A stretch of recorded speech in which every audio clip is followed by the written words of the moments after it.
The calm before the storm. The sun was setting on a warm summer evening in Tokyo when Dr. Yuki Tanaka's life changed forever. She sat in her small, cluttered office at the SETI Institute, her eyes glued to the computer screen. The radio telescope data scrolled by, a familiar pattern of noise and static. But then, something caught her eye.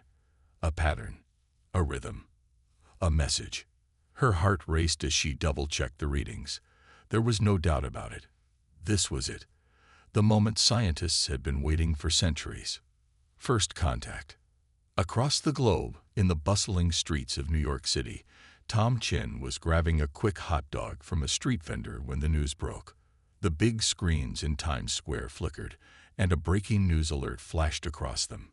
Tom's jaw dropped, and his hot dog fell forgotten to the ground. "We are not alone," the newscaster announced, her voice trembling with excitement. Scientists have confirmed receiving a message from an alien civilization. The Galactic Council, as they call themselves, has reached out to humanity. In the following days, the world erupted in a frenzy of excitement and speculation. Social media was ablaze with theories and hopes. World leaders held emergency meetings to discuss how to respond. Religious groups debated the implications for their faiths. Dr. Tanaka found herself thrust into the spotlight. She appeared on talk shows, gave lectures, and tried to explain the significance of the message to a world hungry for information. "The Galactic Council's message is one of peace and knowledge," she explained during a UN address. "They've invited us to join a community of advanced civilizations. They promised to share technology beyond our wildest dreams." But not everyone was convinced.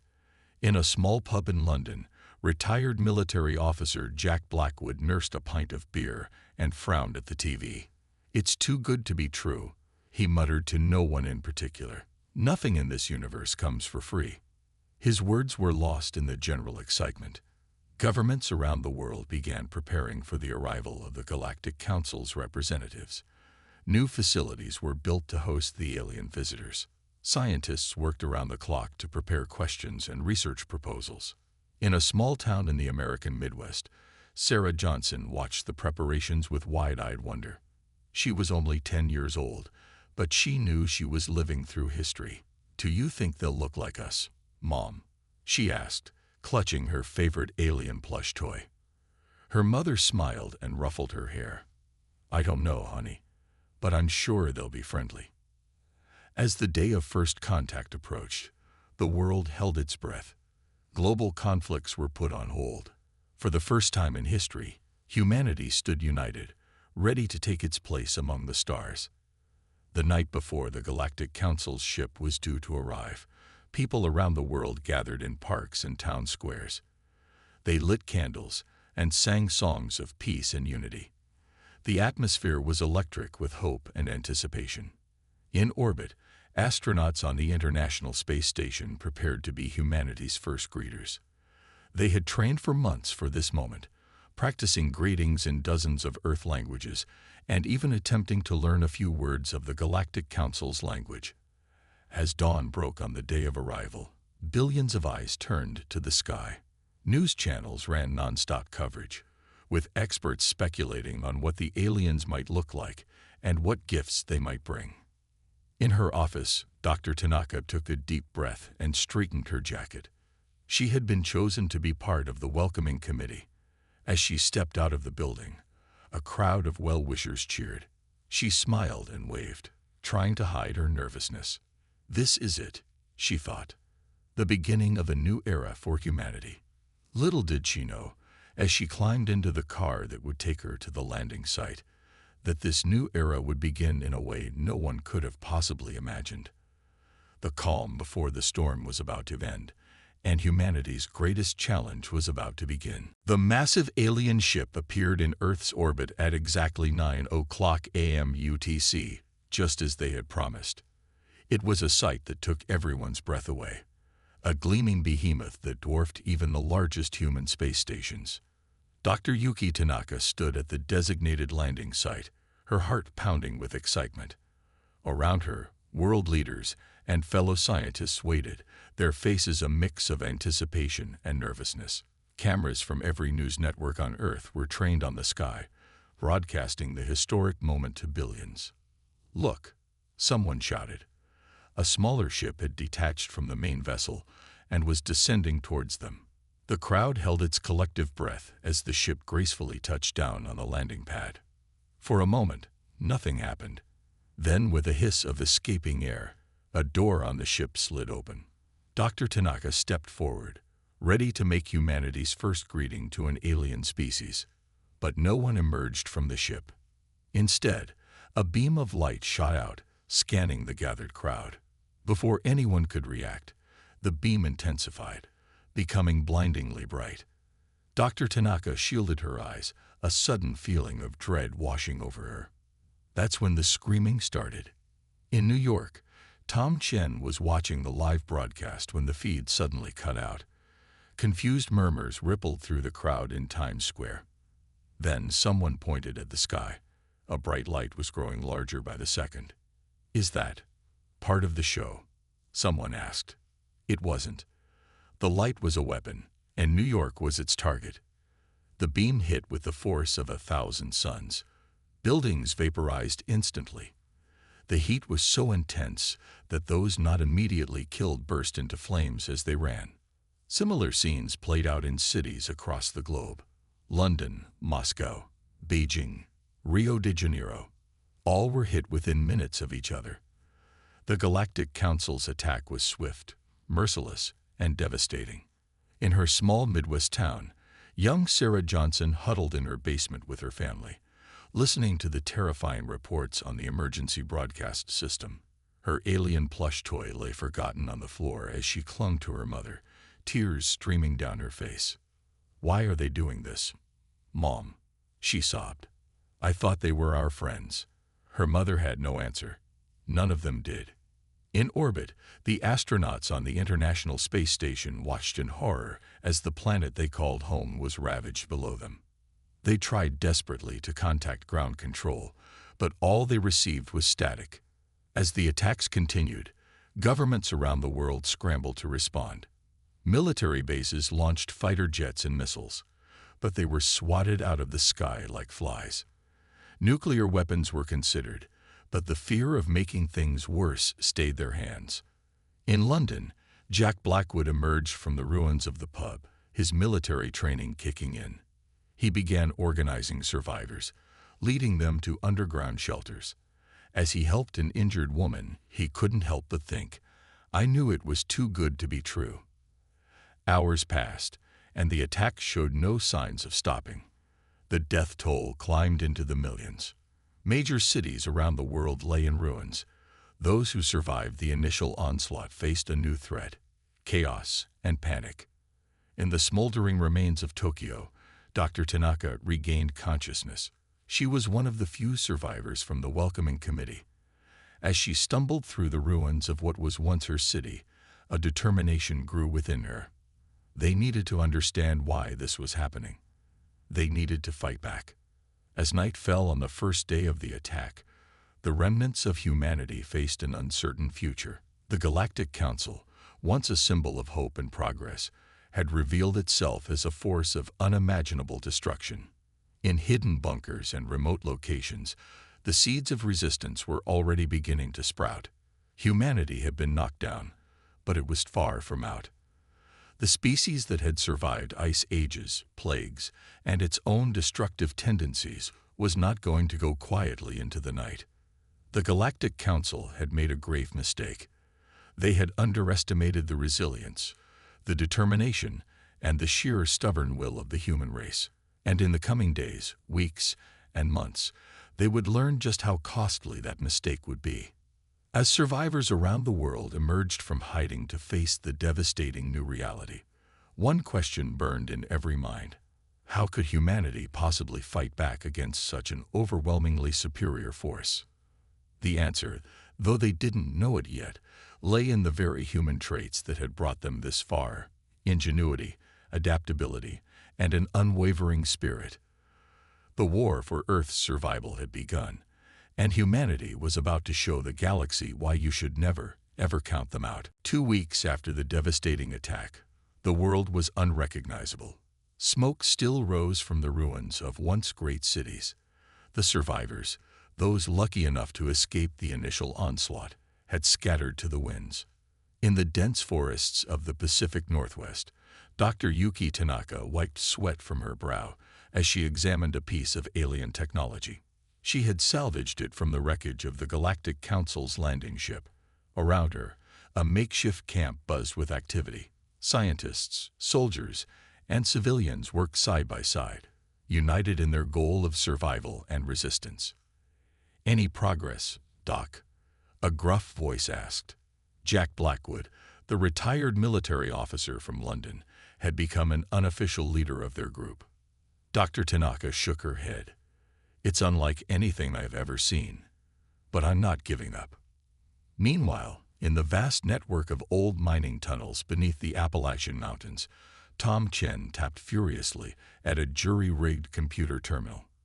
He had gone from a New York hot dog vendor to one of humanity's most vital communications experts overnight. "I've made contact with another group in Europe," he announced to the room of anxious faces. "They've managed to capture some alien weapons." A cheer went up, quickly hushed. Even underground, they feared drawing attention.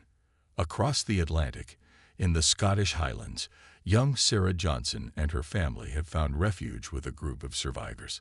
The 10-year-old girl had grown up fast in the past weeks. Now she spent her days helping tend to the wounded and keeping watch for alien patrols. One day, as Sarah was gathering water from a stream, she saw something that made her heart stop. A small alien probe, no bigger than a basketball, hovering at the edge of the forest. Without hesitation, she dropped her bucket and ran back to the camp. "They've found us," she yelled. The camp erupted into action. People grabbed what they could and headed for their emergency exit routes. But Sarah's father had another idea. "Wait," he said, grabbing a hunting net. "We might not get another chance like this." With skill born of desperation, he threw the net over the probe. It buzzed and whirred, trying to escape, but to no avail. Back in the Pacific Northwest, Dr. Tanaka's eyes widened as she received the news about the captured probe. "This could be the break we've been waiting for," she said. Over the next few days, resistance groups worldwide worked tirelessly to study the captured alien tech. They shared information through Tom's underground network, piecing together the puzzle of their enemy's technology. But the Galactic Council wasn't idle. Their ships still patrolled the skies, and ground forces had begun to land, setting up bases in the ruins of Earth's cities. In what was once downtown Los Angeles, a small team of human scouts watched in horror as aliens rounded up survivors. Those who resisted were killed on the spot. Those who didn't were herded onto ships, their fates unknown. One of the scouts, a former Hollywood stuntwoman named Maria, gritted her teeth. "We can't just sit here and watch," she whispered. Her companion, a high school physics teacher called Dave, placed a hand on her shoulder. "We have to. For now. But soon, we'll make them pay." Their patience was rewarded when they overheard two alien guards talking. Though they couldn't understand the language, they managed to record it. This recording, combined with the data from the captured probe, gave Dr. Tanaka and her team the breakthrough they needed. They managed to decrypt part of the alien communications. What they discovered chilled them to the bone. The Galactic Council hadn't attacked Earth on a whim. They had deemed humanity a dangerous species, one with the potential to upset the balance of power in the galaxy. "They fear us," Dr. Tanaka realized. "They attacked because they're afraid of what we might become." This knowledge spread through the resistance like wildfire, igniting a spark of hope. Humanity wasn't just fighting for survival now.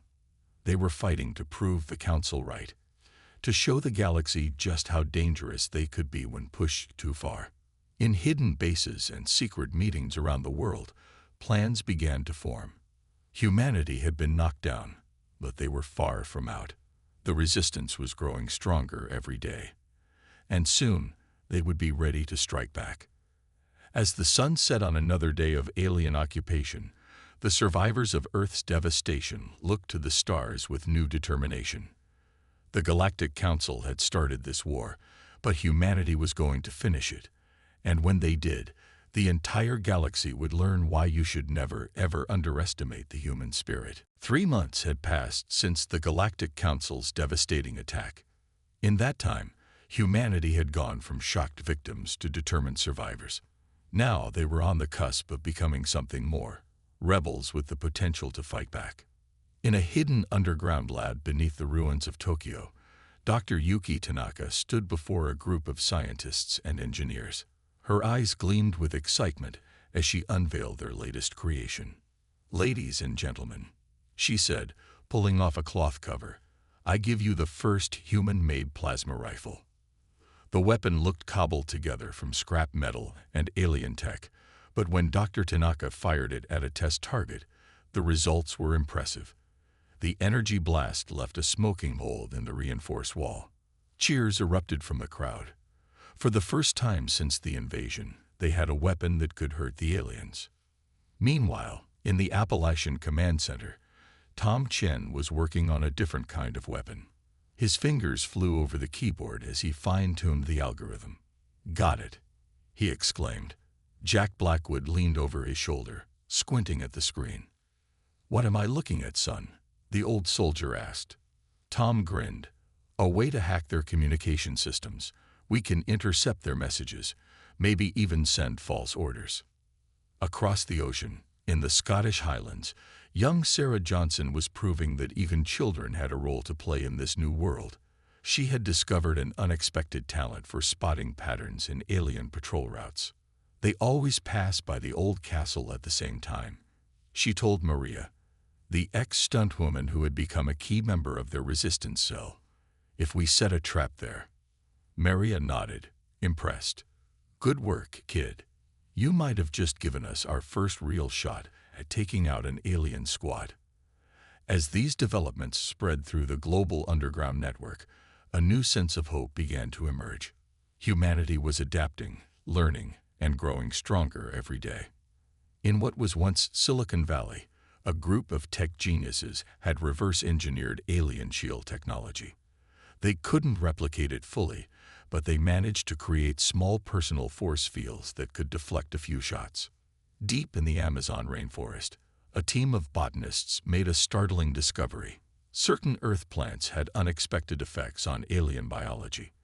They began work on developing new types of biological weapons.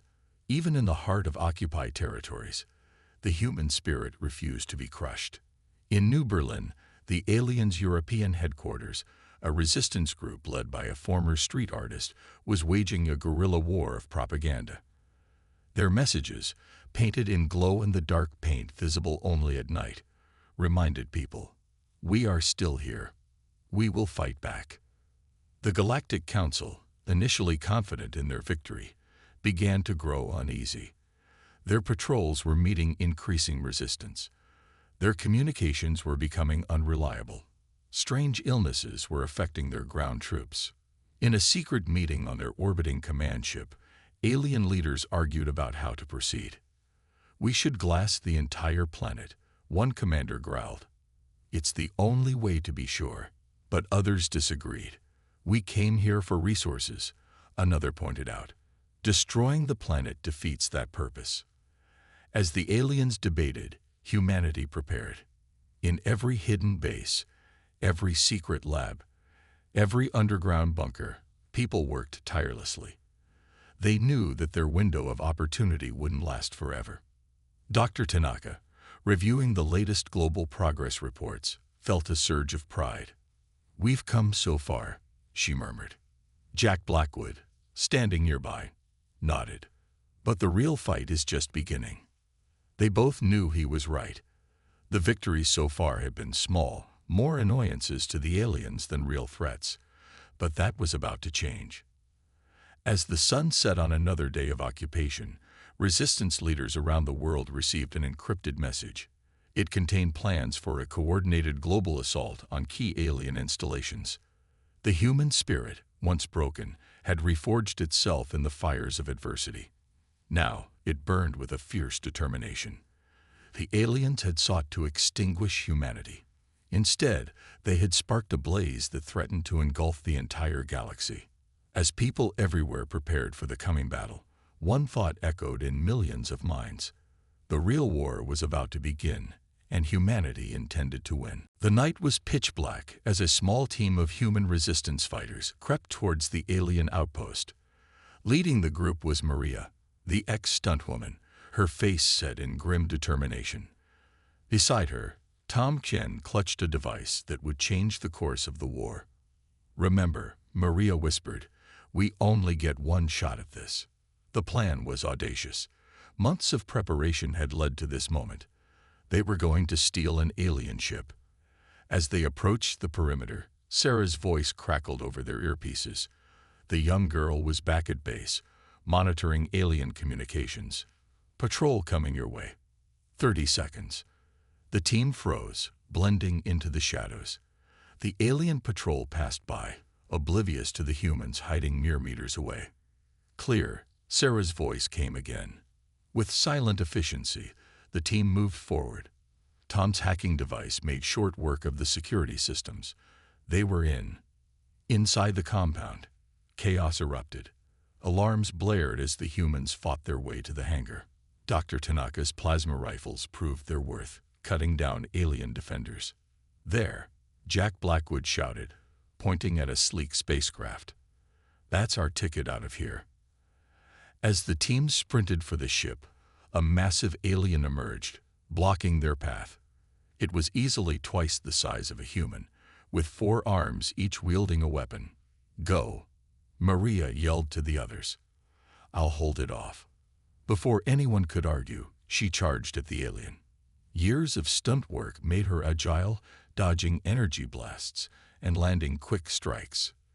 But the alien was strong, and Maria knew she couldn't win this fight. Just as the alien was about to land a killing blow, a blast of energy hit it from behind. The creature fell, revealing Sarah standing there, plasma rifle in hand. "I got tired of just watching," the girl said with a shaky smile. With no time to waste, the team boarded the ship. Tom's fingers flew over the alien controls, his months of studying their technology paying off. The ship hummed to life. "Hold on to something," he yelled as they shot out of the hangar. As they breached the atmosphere, the true scale of their accomplishment hit them. They were in space, in control of alien technology that could change everything. Back on Earth, Dr. Tanaka received the news with elation. It worked. She breathed, turning to her team. "Now we take the fight to them." Over the next weeks, the stolen ship proved invaluable. They learned the aliens' faster-than-light travel technology, opening up the galaxy to humanity. Secret bases were established on distant moons and asteroids. Earth's resistance was no longer confined to one planet. The Galactic Council was thrown into disarray. They had never expected the primitive humans to master space travel so quickly.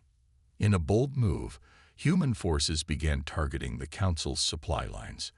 Guerrilla attacks left alien outposts stranded and vulnerable.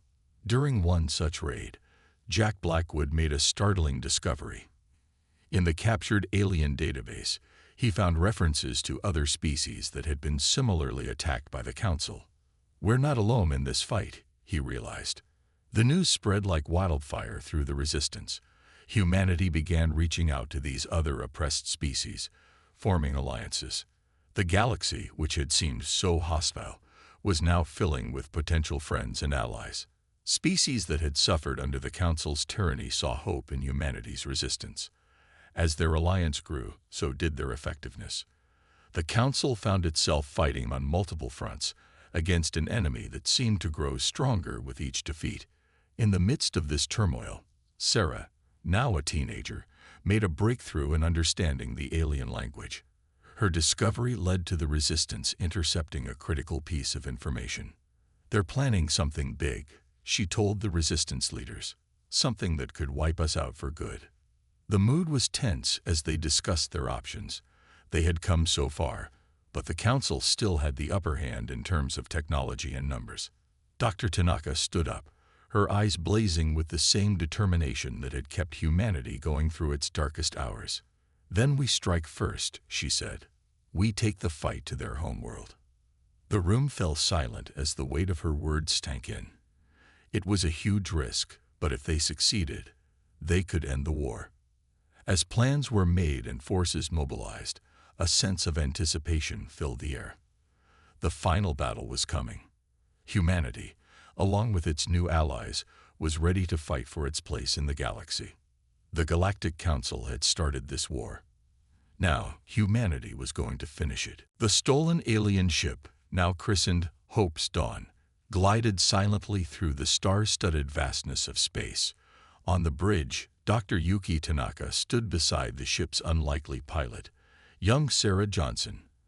At 16, Sarah had become one of the most skilled operators of alien tech in the Resistance. "We're approaching the rendezvous point," Sarah announced, her fingers dancing over the holographic controls. Dr. Tanaka nodded, her heart pounding with a mixture of excitement and apprehension. This meeting could change everything. As if on cue, space seemed to ripple, and 3 ships of various designs appeared. Each represented a different alien species that had suffered under the Galactic Council's oppression. "Open a channel," Dr. Tanaka instructed. Sarah complied, and soon the bridge was filled with a cacophony of alien languages. But thanks to the translation devices Tom Chen had developed, understanding was possible. "Friends," Dr. Tanaka began, "we stand at a crossroads. The Galactic Council has terrorized us all for too long. Today, we form an alliance that will shake the very foundations of their power." As discussions progressed, each species shared their strengths. The Zorax, a race of silicon-based lifeforms, offered advanced shielding technology. The Nimbari, with their natural ability to manipulate energy fields, brought weapons that could disrupt the Council's systems. The Krell, despite their fearsome appearance, were master strategists. Meanwhile, back on Earth, Jack Blackwood oversaw the final preparations for the ground assault teams. Humans from all walks of life had come together, training relentlessly for this moment. "Remember," he told a group of nervous-looking recruits, "they may have fancy tech, but we have something they can't understand: the human spirit." In orbit around a gas giant in a neutral system, Tom Chen worked feverishly alongside alien engineers. They were putting the finishing touches on a device that could turn the tide of the war, a weapon capable of disabling the Council's faster-than-light drives.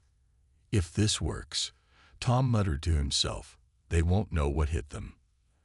As the alliance grew stronger, the Galactic Council began to feel the pressure. Their once unassailable supply lines were in tatters. Planets they had subjugated for centuries were rising in revolt, inspired by the human example. In a secret chamber deep within their capital world, the Council's leadership met in emergency session. "These humans," one member hissed, "they're like nothing we've encountered before. They should have broken under our first attack. Instead, they've become a galaxy-wide threat." Another counselor, his tentacles writhing in agitation, responded, "We must crush them now, before it's too late. Gather the fleet. We will annihilate their homeworld once and for all." But even as the Council plotted, the Alliance was making its move. Using intelligence gathered by Maria's covered ops teams, they had pinpointed the locations of key Council installations across the galaxy. The plan was audacious: simultaneous strikes on multiple fronts, culminating in an assault on the Council's capital itself. It was a plan born of desperation, but also of hope. As the day of the attack dawned, tension filled the air. On ships, in bases, and on planets across the galaxy, the Allied forces prepared for battle. Dr. Tanaka addressed the combined fleet, her words translated into a dozen alien languages. "Today, we fight not just for Earth, but for all beings who value freedom." The Council thought they could extinguish the human spirit. Instead, they ignited a fire that will burn their tyranny to ashes. A roar of approval, human voices mixed with alien cries, filled the communications channels. In the lead ship, Sarah took a deep breath as she initiated the jump sequence. Beside her, Maria checked her weapons one last time. Tom's fingers flew over his console, coordinating the complex battle plan. Jack Blackwood, commanding the ground forces, gave the order to deploy. Dropships streaked towards Council worlds, carrying determined fighters of all species. As the battle began, the Council found itself overwhelmed. The Allies struck from all directions, using tactics and technologies the Council had never anticipated. Human ingenuity, combined with alien strengths, proved to be a formidable force. Council ships fell to weapons they couldn't counter. Their bases crumbled under assaults they weren't prepared for. The galaxy watched in awe as the once invincible Galactic Council was pushed back on all fronts. The spark of resistance that had started on Earth had grown into a raging inferno, consuming the Council's power. As the Allied forces closed in on the Council's capital, one thought echoed through the minds of humans and aliens alike. Victory was within reach. The dawn of a new era for the galaxy was at hand. The Galactic Council's capital world loomed large in the viewscreen of the Hope's dawn. Dr. Yuki Tanaka felt a shiver run down her spine. This was it, the final battle that would decide the fate of not just humanity, but countless species across the galaxy. All ships, report in. Sarah's voice rang out, steady despite the tension. One by one, the fleet commanders responded. Humans, Zorax, Nimbari, Krell, all were ready for the fight of their lives. Tom Chen's voice crackled over the comms. The FTL disruptor is online. They won't be able to run this time. As if in response, the space around the capital erupted with activity. The Council's last line of defense. Thousands of ships, from nimble fighters to massive dreadnoughts, moved to intercept the Allied fleet. This is it, people. Jack Blackwood's gruff voice came through. Let's show these bastards what happens when you mess with Earth. The battle that followed was unlike anything the galaxy had ever seen. Human ingenuity combined with alien technologies in ways the Council could never have predicted. Sarah, piloting the Hope's Dawn, wove through the chaos with impossible grace. Her maneuvers allowed Maria's strike team to board one of the Council's command ships. Inside, Maria fought her way to the bridge, her plasma rifle cutting through alien defenses. "We're in," she reported. "Uploading the virus now." Tom's custom-made virus spread through the Council's network, crippling their communications and weapons systems. Ship after ship went dark, easy prey for the Allied forces. On the planet's surface, Jack led the ground assault. The streets of the Council's shining capital turned into a battleground. But this time, it wasn't defenseless humans being slaughtered. It was the Council's forces falling back in the face of a determined, united front of multiple species. "Push forward," Jack yelled, his voice hoarse from shouting orders. "The central citadel is just ahead." In orbit, Dr. Tanaka coordinated the overall strategy. She watched as the carefully laid plans came together. The Council's once mighty fleet was in disarray, their ground forces in retreat. But the Council had one last, desperate move. From the heart of their citadel, a massive energy buildup was detected. "They're going to blow the whole planet." Tom's panicked voice came through. They'd rather destroy everything than admit defeat. Dr. Tanaka's mind raced. They hadn't come this far to fail now. "Sarah," she said, an idea forming, "can you get us close to that energy source?" "It'll be tight, but I can do it," Sarah replied, her young face set with determination. As the Hope's Dawn dove towards the planet, weaving through debris and enemy fire, Dr. Tanaka explained her plan to the others. It was risky, but it was their only chance. The ship shuddered as it entered the atmosphere. Through the viewscreen, they could see the Council's citadel, a massive structure that dwarfed everything around it. "Now, Tom," Dr. Tanaka shouted. Tom activated the device they'd prepared, a modified version of the Council's own planet-killer weapon. But instead of destroying, this one absorbed energy. The Citadel's weapon fired, a beam of pure destruction lancing out. But instead of destroying the planet, it was caught by Tom's device.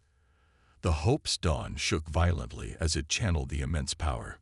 "I can't hold it much longer." Sarah yelled, her hands dancing over the controls.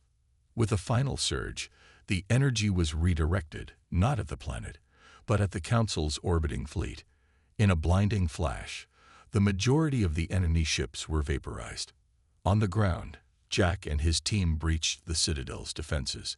They fought their way to the central chamber, where the Council's leaders cowered. "Surrender," Jack growled, his plasma rifle aimed steadily. "It's over." In space, the remaining Council ships, seeing their leaders captured and their superweapon neutralized, began to power down. Cheers erupted across the Allied fleet. As the dust settled, Dr. Tanaka looked out at the planet below. The cost had been high, but they had done it. The Council's reign of terror was over. In the days that followed, representatives from dozens of species gathered to discuss the future. Humanity, once considered a primitive species to be conquered, now sat at the head of the table. Dr. Tanaka, chosen to speak for Earth, addressed the gathering. "We have won a great victory," she said, "but our work is just beginning. Let us build a galaxy where no species need fear annihilation, where diversity is celebrated, not destroyed." As she spoke, she thought of all they had lost and all they had gained. The human spirit, tested by fire, had not only survived but thrived. And now, that spirit would help shape a new future for the entire galaxy.